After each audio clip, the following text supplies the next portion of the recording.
The great CM Revanth గారికి నమస్కారాలు.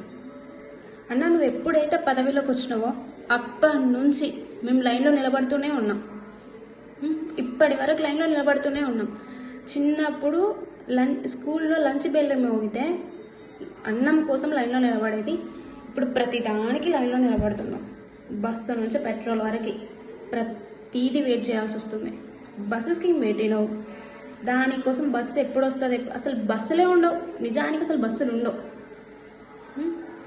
Wait చేసి చచ్చిపోవాలా. అది పక్కన పెడితే యూరియా, నా చిన్నప్పటి నుంచి యూరియా కొరత అనేది అసలు లేదు. నువ్వు వచ్చినాక దానికి డిమాండ్ పెరిగిపోయింది. యూరియాకి, గ్యాస్, నెక్స్ట్ పెట్రోల్, ఆ తర్వాత నువ్వు పెట్టిన రాజీవ్ వికాస్ స్కీమ్ గురించి కూడా మేము లైన్లో నిలబడుతున్నాం. ఏందన్నా మాకు ఈ బాధలు, మాకు కష్టాలు ఏంది?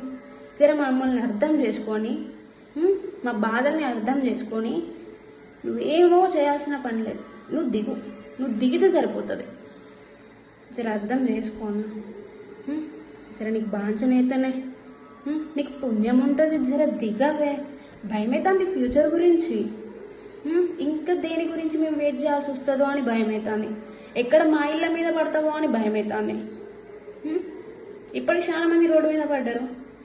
రేపు మా పరిస్థితి తలుచుకుంటే భయమవుతుంది. ఎందుకంటే కనబడ్డ ప్రతిదీ గులగొట్టుకుంటూ వస్తున్నావు కదా. అది కట్టడం అంటూ ఏం జరగలేదు ఇంతవరకు, కూలగొట్టుడే.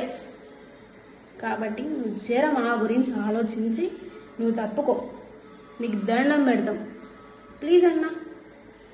ఏంది ఈ కష్టాలు? ఏంది నువ్వు వచ్చినప్పటి నుంచి లైన్లో నిలబడేంది ప్రతిదానికి? ఏందన్నా, జర మమ్మల్ని అర్థం చేసుకో అన్నా. నీకు పుణ్యం ఉంటుంది. మాకు కాళ్ళు లాగుతున్నాయి. టెంపుల్ రన్ గేమ్ ఏంది మాతో?